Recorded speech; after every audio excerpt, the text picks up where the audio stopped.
Hello and welcome to LedgerCast. My name is Brian Cardsguard here with Josh Olswich. Hey, Josh. Mr. Brian, good to be here. Good to be with you. It's great to be with you, sir. A pleasure indeed. It's still cold. I don't know why I brought up the weather. I hate talking about weather on a podcast. I'm not going to do it. It's a natural human connection because everyone is experiencing it. You know what I'm going to use this time instead for is to say, if you are listening to this on audio, you should check us out on YouTube sometime. If you want to see the charts that go along with it, we are on all platforms. We're streaming on Twitch right now if you just must listen live. You can also just go to YouTube and look up, I think it's youtube.com/ledger status or something like that. We are on video. You can see the charts on video, and right now you can see Josh's face and his fingerless trading gloves and the whole nine. And my Valkyrie beanie. His Valkyrie beanie. Josh works at Valkyrie now. Are you the director of research? No, I'm the head of research. Head of research. I've promoted you. Check out Valkyrie. I don't know what they do, but fancy stuff. They do fancy stuff. Institutional stuff. Yeah. So don't forget the video even if you just want to reference back because you're listening, Thanks for being here with us. Josh, are we making a grinding bottom low, or am I just speaking hopium? I don't know what we've been doing. It's just been, we had the Fed conference, FOMC meeting. I don't know. FOMC. Here's the problem with all of this. Okay. I don't even want to bother paying attention to any of it. I never have. I've never been interested in it. I know it's a big deal. I know it's important. I know as Bitcoin gets bigger, as crypto gets bigger, it's going to have a connected impact. But that's not why we're here, is it? To listen to some guy talk about Josh, I have a pop quiz for you. Okay. What does FOMC stand for? Something. I did look this up and I forgot what it stood for, but I thought this is the type of thing that Kobe would test me with on air without giving me any warning. So I was trying to think of it without cheating, but thinking of it ahead of time, and I would have been wrong. I just looked it up, and it means Federal Open Market Committee. Okay. Open Market Committee. So it's open. It's not closed. Well, I think all of us know, for the most part, like the importance of it and interest rates, and I don't think many of us know the minutia regarding the decision-making process and all that. But anyway, I think so that was this week, and that was a lot. To your point, what's annoying is all markets just sit there and hover on this one meeting, and every word that Jay Powell says, this is annoying because it's why crypto should exist, is to get away from that. Right. And now crypto is just right alongside it. It's very sad. I think this. I'm hoping we'll decouple from this nonsense eventually. Right now, we are far from decoupled from anything traditional finance. Yeah. In my opinion. But we're surviving down here, right? We're not things aren't looking awful yet. We just got to stop making lower lows. That's all we got to do. And arguably, we still haven't really made a higher high. The weekly looks okay for BTC here. You could argue Dragonfly. You could argue Spinning Top, both of which are reversally type stuff. We want next week a close above 38.8 for BTC to confirm bullish reversal, bullish strength, stuff like that. We had a similar situation in January 2021 where we had this candle with a wick and we surpassed that wick on the next week. That's exactly what you want to see to confirm okay, we're safe. It feels bad. It doesn't look good and it feels bad. That's my psychological summary. The other issue is, look at it on any trend system you want. I don't care, but I like cloud, and it's in the weekly cloud. And historically, if we start drifting below the weekly cloud, we get into some interesting situations on the bearish side of things. Yeah. So, what do you want to look at? You want to look at that? You want to look at the 2-year MA multiplier, which is another good barometer for overbought, oversold type stuff. If it'll load for me, it doesn't look like it's gonna. But I'll pull that up later. It just it's because it's on a weekly. Like we're getting close to this. ETH is actually already in its historic area of oversold. And this won't tell you like the duration, or this won't save you, right? Dormancy flows will not save you. Whale wallets will not save you. Miner balances will not save you. It's all interesting to look at, but nothing's going to tell you the exact bottom.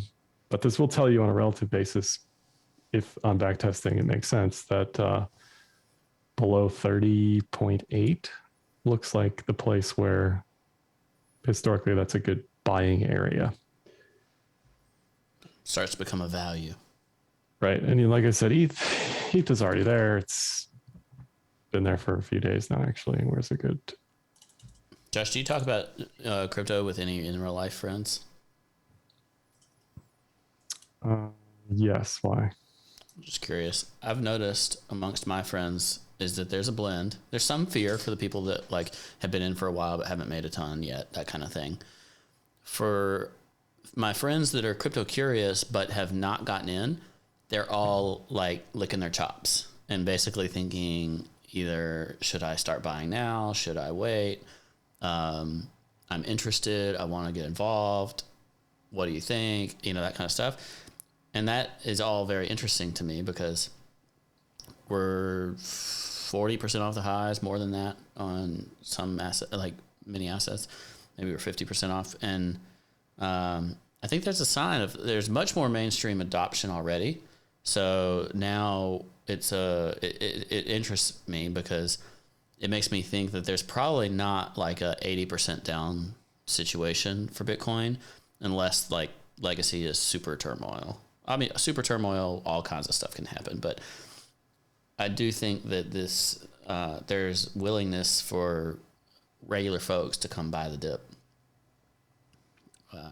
And that's a soft poll, Rob. Obviously, it's probably a half dozen of my friends, you know. Yeah.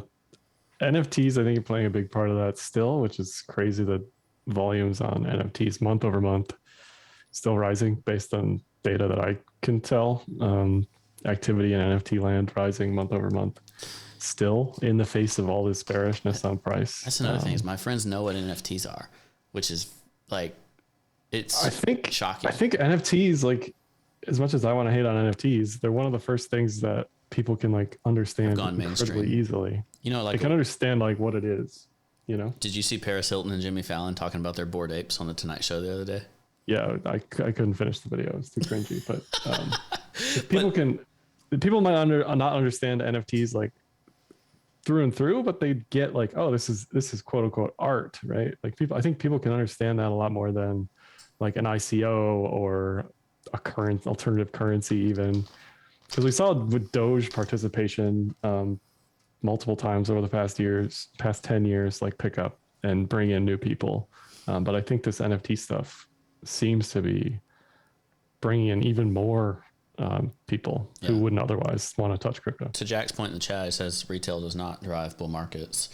I think that's true. Retail doesn't drive bull markets? I think it helps. I think it helps. I don't know that it's the primary driver because whales drive markets, right? Like whales are the primary drivers up and down, but retail is what gives. That's like wind in the sail, you know. Main Street on aggregate.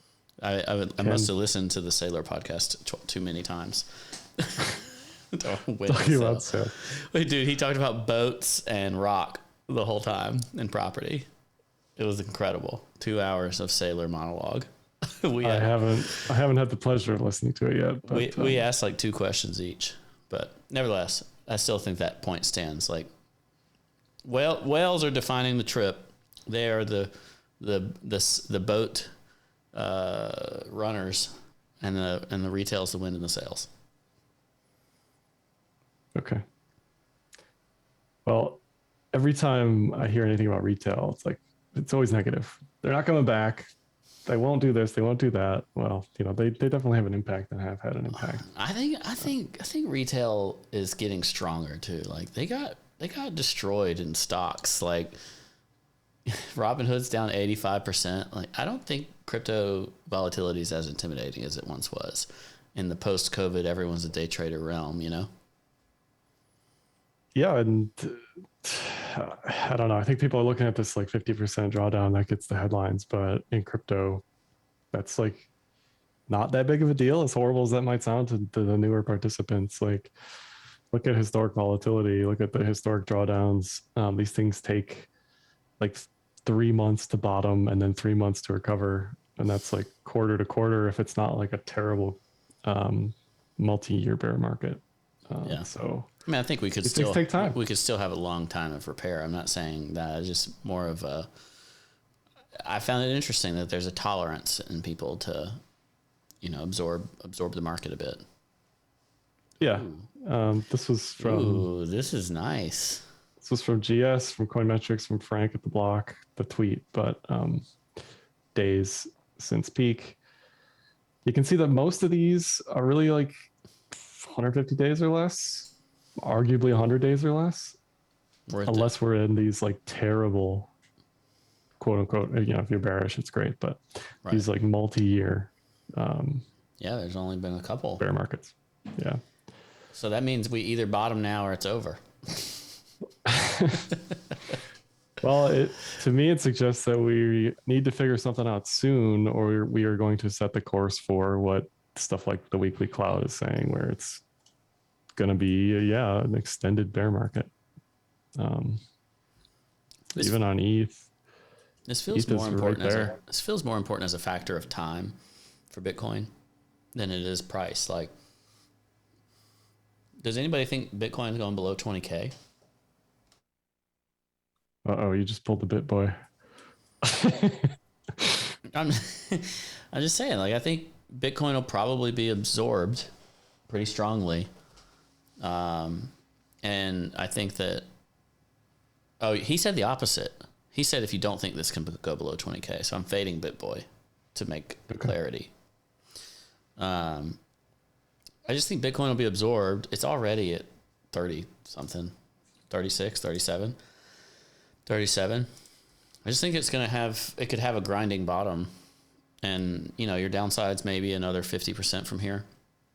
Kind of worst case scenario. I think the variables in the near term are so many. I don't know if it's because I'm just better connected than I was historically in like 2015, but there's this geopolitical thing going on. There's U.S. regulations going on. I just think if you want to get a long-term entry, you could start dollar cost averaging right now and not feel bad. You're already off the highs, you're not buying the Pico top. Yeah, I mean, I'm not going to disagree with you on DCA when you're down 50 to 60% from an all-time high. Yeah, I wouldn't DCA like altcoins, but I'd DCA Bitcoin. I'd personally DCA ETH. Good boy in the chat says he'd sell his organs at 20K. So, I think there's true demand in the anytime in the 20s would probably be well absorbed, and I think 20K itself would be quite well protected. So just concerns me in the near term that we don't have like these mega supports anywhere. Like from 20 to 40, it's kind of a barren looking area, Yeah. Well, it happens. That's why people were calling for what was it, like $15 ETH at the bottom of the bear market when it was at 80, because there was a big volume profile gap below that, and it just didn't happen because the utility of ETH was more visible. You remember that? I'm gonna show it. I got it right here. So everybody's let's go back to $15. That was the thing, right? After the market ended, it got to, it was below 100. It was 95% off the highs, and people were like, oh, well, it's got to go all the way back to the prior levels. And it just didn't do it. This gap was a gap that people allowed to not be filled. And Bitcoin's done the same thing, even the last. Yeah, I was going to say, that's a good thought experiment to look at 2018 and where that ended up versus how this looks. This looked cliffing at the time. I was hoping that this would end up playing out as a white coffee and bottom. It did not. But we're we don't look. I can't look at this bullish in any way, like price structurally. Can you? I'm not asking you to. I don't think it. No, I know, but I'm just saying, like, that's the problem. That's part of the issue. Trend is bad. Structure is bad. Yes, we've got fundamentals on our side. I can point to like on-chain data to say this looks like, or starting to look like a bottom like it has previously. But this was what percentage was this? 83. 83 off the top is 10K. No way. I don't think so either. But until we start to find some sort of bottom definitively, we have to be open to possibilities, I guess. I will say the duck being right and getting a fill at like 14K would be hilarious. Like, that would be epic level patience. But the fundamentals are strong for this coin. Like ETH's activity on chain is still as high as it was at the highs. It's extremely high. It's practically deflationary. It's burning so much ETH. The fees are insane, which is bad, not good. But it's losing against BTC as far as the ratio is concerned. Yeah, a little bit, but not like it's not dramatic yet. It's just weird to see that. It's weird to see ETH have that 2.0 volt plus EIP 1559 plus activity on chain, and you wouldn't know it. You'd have no idea looking at the price chart that things were the way they were. Yeah, it's being very rude to my magnet. Like, my magnet is at 0.1 and it just refuses.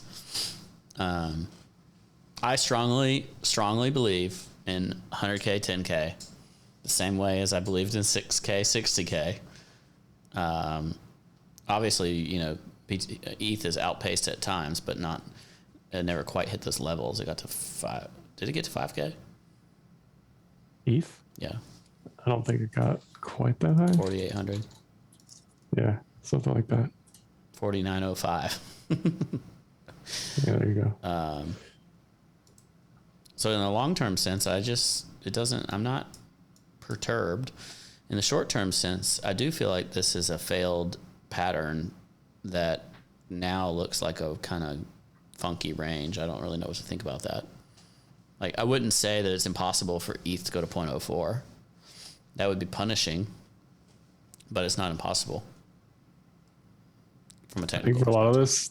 For a lot of this stuff, the lower it goes, the better risk reward gets. Does that mean it's not going to go lower? Of course not. Does that mean it's not going to be in a 6-month bear market? Of course not. The chat is saying, why would ETH be valued at 10K? Who would pay 10K for 1 ETH?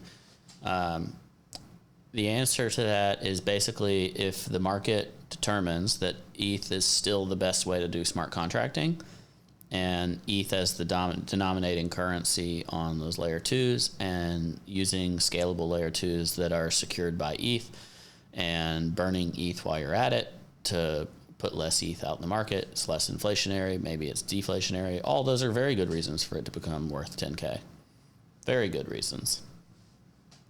Retail will be able to afford it because there will be places to use ETH where the fees are lower, Mr. Flea Flicker.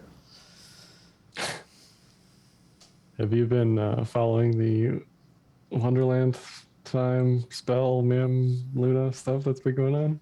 Yeah, it's a complete disaster. Yeah.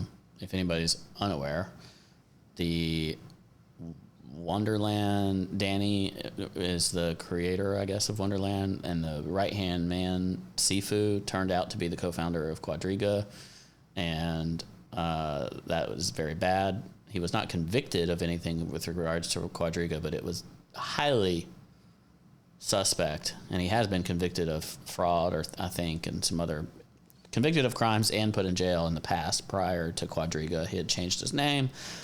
This is the third time he's used a new handle, name, whatever, and Danny found out, apparently knew for about a month before, and then did not make a change. Sifu was managing the treasury, had all of the telltale signs of things that could become problematic, and to date, doesn't appear resolved. There's like some kind of on-chain vote about whether to keep him or not, which Like they just need to get rid of him. Anyway, lots of drama, and it's having impacts on the stablecoin market, which I think is more important than like whether an ohm fork lives or dies. The impact on MIM and the Abracadabra system, which Danny also runs, is potentially more important because if MIM depegs, it affects stable swaps, curve pools, potentially has weird effects on other stable coins. All a complete disaster. Not good. Yeah. I don't want to see stuff fail as much as I'm a maxi. I don't want to see stuff fall apart. But at the same time, events like this, like the anti-fragility argument, sort of need to happen to see like what is worth it and what isn't, right? Like Yeah. Survival of the fittest. I know a lot of people who lost a lot of money, right? But Ton Sillerup asked if it's actually been shown that he took money from Wonderland. The answer to that, I believe, is no. It's more of, is such a person qualified to exist in that role? The answer is also no, like definitively. And there probably needs to be like audits or investigations on identifying what he did.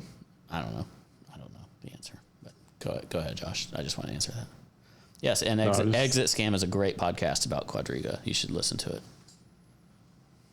I was just going to say, like, it's horrible. It's awful if you lost money in that.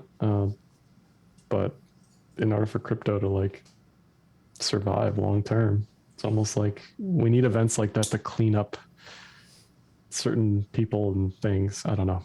There's no nice way to put it, but yeah. I mean, I don't think it was a bad project. It was just a bad person to be involved in a project, Yeah. Yeah. I was just looking at the ETH again. The TK is potentially a TKC clamp. That's another like bottomy thing. RSI is bottomed out significantly.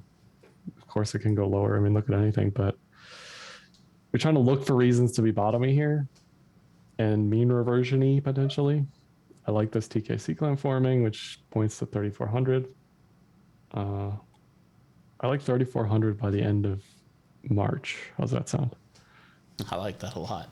I would very much like 3,400. If we don't make lower lows, 3,400 by the end of March on ETH. I like that. And for BTC, I think it's like 38. It's 46. Jesus. Sorry. 46. Yeah, 38 is basically where we are now. Yeah, 46 for BTC by March, 34 for ETH. I just think we need more time to be sure. I think that's all this comes down to. Like, buying indiscriminately down here based on being down 50% from highs is fine. But I think, not trading advice, but I think if you're trading this, like as I'm looking at this myself for trading purposes, I want to see something more than whatever this is currently. Yeah. I don't know about you. No, I agree.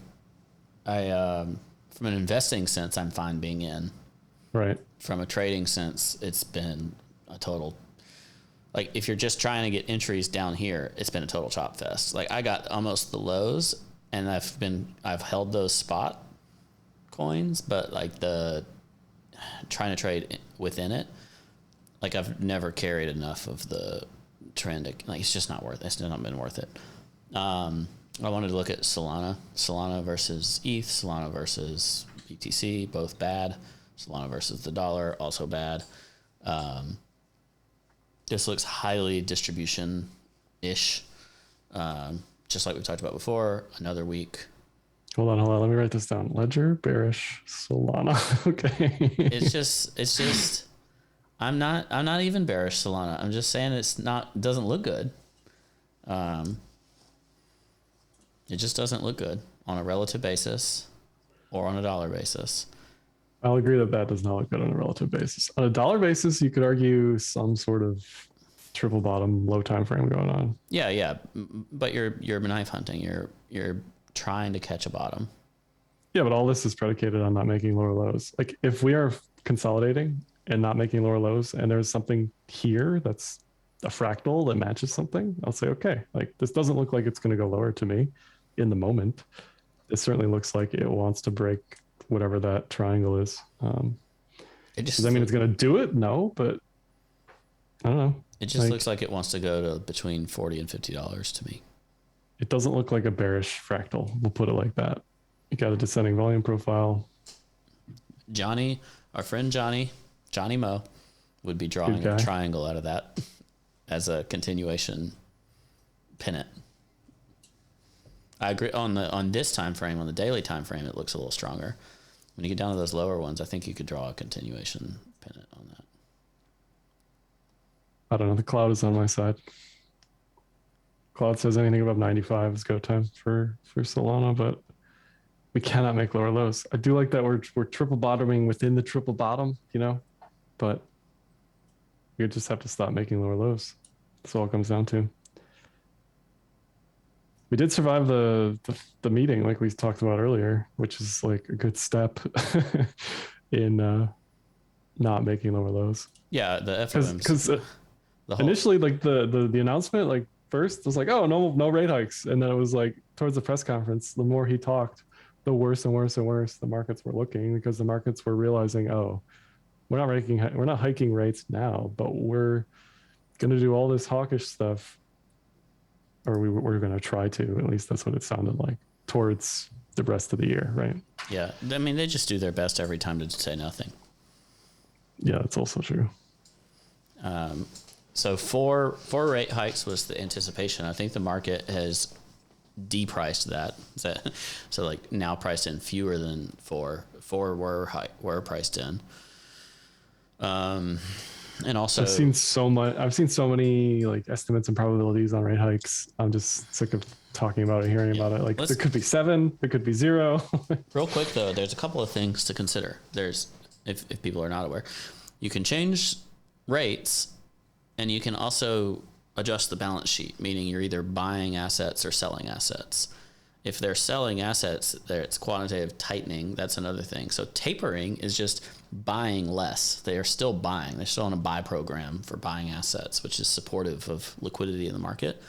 So if they taper, they will buy less. If they tighten, it means they're not only not buying at all, but they're selling. And that's a scenario where I don't know what the market's pricing, but in terms of people I listen to, most people think that they will never actually sell assets. Like they'll never wind the balance sheet down fully. They'll just get to a point to where they're not buying. So they'll taper, but not tighten. So if they taper, but not tighten, and they have fewer than 4 rate hikes, I think that would probably establish a place where the market can bottom out. I just want to not be correlated to legacy anymore. Is that ever going to happen? Yeah. Ooh. Marathon Crypto in the chat said Bank of America updated their forecast to 7 hikes. Yeah. Anyway. I just want this to go away. This is ETH BTC and NASDAQ futures, and they're all just trading the same. Yeah. Why bother being in anything else? Like just being the most liquid one. Yeah, that's what a lot of people I think are starting to discuss.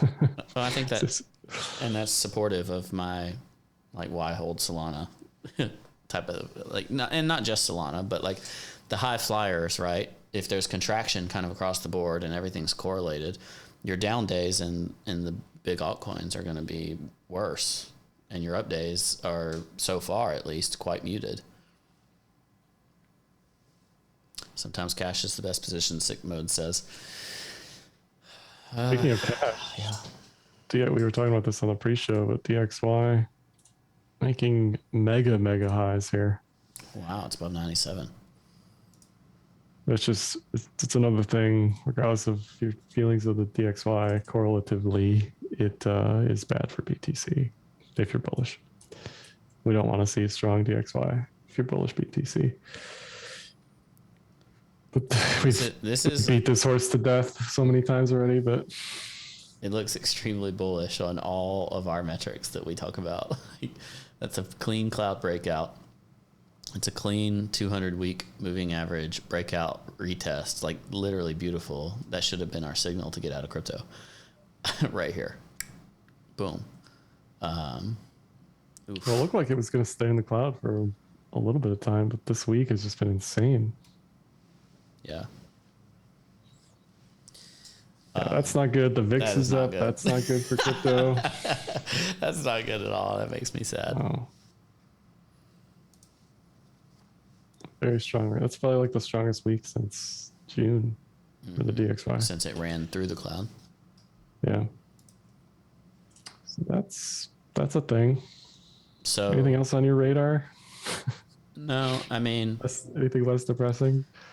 Doge is it doesn't mean it has to. It doesn't mean it has to moon, but like all of 2018, the Dixie went up. That was the bear market last time, right? This whole thing, crypto bear market. Now it bottomed along this like grindy portion, so the Dixie could do the same thing. You go to 100, could grind up,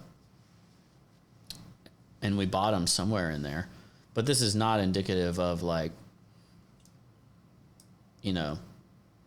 crypto strength. This is where the crypto bull market occurred last time. This is why we look at the dollar for what it's worth. Like these strong trend changes have been very powerful. Yeah. So that worries me, right? If we're sitting at this level on the USD pairs and we get strength elsewhere that is inverse based on historical correlations, that is cause for concern if you're still bullish here, if you're hoping for some miracle. You just bringing up Doge BTC to punish people? As a trader, that stuff concerns me. I don't know why I'm bringing this up. I just have it on my 4x2 because I'm curious what it's doing. It's still up here, which is crazy to me. It's still at 376. Like, why? Doge and SHIB are both in the top 15 market cap. Yeah. If we go full bear, it's down only either way. But if we go full bear, like the end of the bear market will be hinted when that gets back into the range of forever death where it belongs. Yeah, and dominance is another one. People are slowly starting to talk about again. That what's the thing? USD BTC.D. BTC.D. Yeah, that's it. People are slowly starting to talk about that again because I think it turned around. I haven't looked at it. It's starting to turn around. I don't know, man. Dominance. The problem is when you get rising Bitcoin dominance, it's usually bearish for like the market. Because like the vacuum's getting sucked out of altcoins, isn't it? You're going back into BTC. Yep. On a relative basis. Yep. It's not necessarily bearish overall though. Like it doesn't have to be. No. But yeah, dominance is going back up. Like December, fall of 2020, everything went to Bitcoin, and Bitcoin was very, very bullish, and a bunch of stuff wound down. That would be ideal, honestly. If Bitcoin bottoms, or like Bitcoin and ETH, whatever we consider the dominant stuff in the market. Well, let's just say Bitcoin. If Bitcoin bottomed and was able to rally, and liquidity still left altcoins or whatever, that would be fine. That gives you an opportunity to live another day. If dominance goes up because Bitcoin's going down, everything else is going down harder. It's not as good. Yeah. And I picked on Solana. AVAX is exactly the same. I'm not trying to pick favorites or anything here. This can be a result. This can happen. That's part of the other issue. Not only are we correlating with legacy, but we're correlating with crypto like across the board. Even like the Lunas and the there's not many Matics of the world aren't doing so hot either up here. Matic had a chance to break out and didn't. That was like the one holdout that actually looked decently okay for the longest time. Yep. And for what it's worth, we've said words along the lines of like full bear. We are, I think I don't know if by definition, Yeah, sure. By definition, relative to like the 200-day moving average and stuff, we're in a bear market. The question is it mini bear like this, or is it secular bear like when you go looking at the 200 week instead? Secular bear, you're looking for this target, right? Below the 20 week, mini bear. It's arbitrary the way I'm defining it, but that's how I would define it. The trend is not our friend, but are we dead to the tune of capturing percent downside within a cyclical market, a full cyclical market? That's the differences here. But I think we are cleanly in a bear market, a mini bear. Yeah, I mean, we're below the cloud, we're below the 200. That's bearish. So I do like that level though.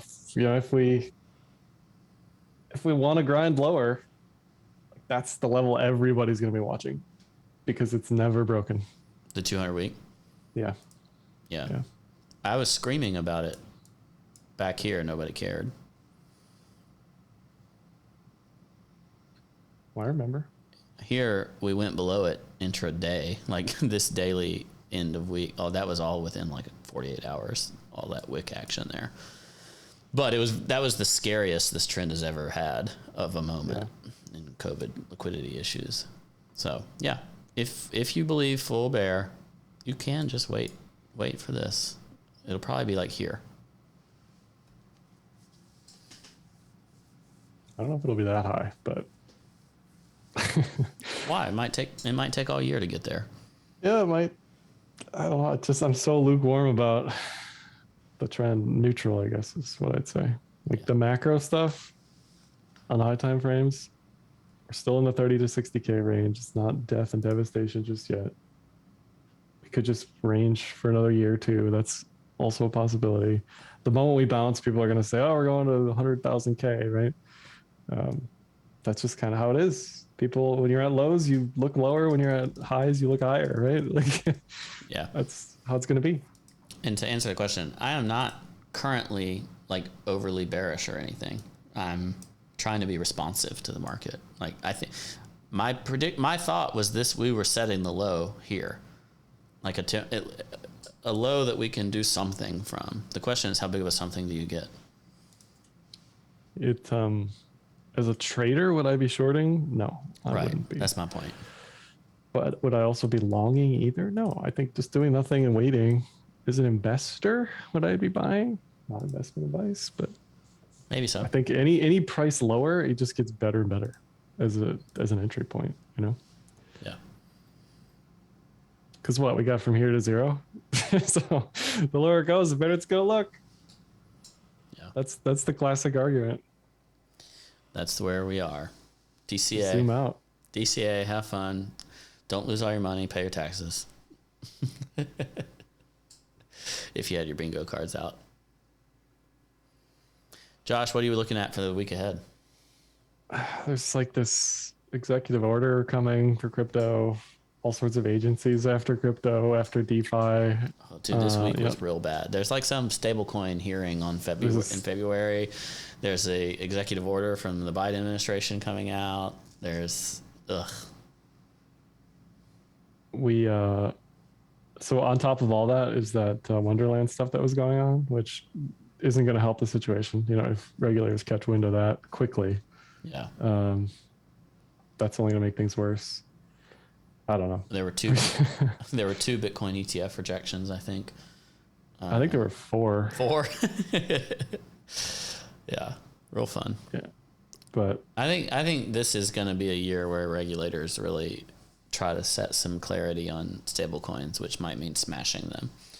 So, we'll see. I think clarity is good for everybody at the end of the day. Yeah, like them getting smashed it's not the outcome I would prefer, but it's at least an outcome.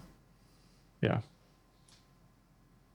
Yeah, stablecoins not looking good on the algorithmic stablecoins as far as what's going on lately.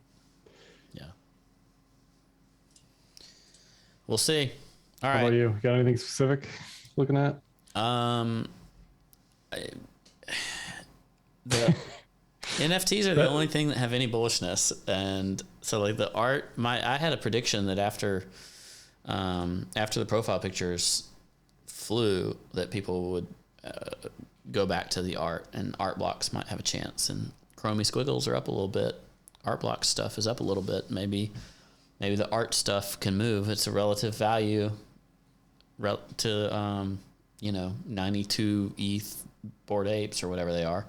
So I know it sounds ridiculous, but I got a decent amount in NFT stuff still that I've maintained exposure with, and I'm liking it.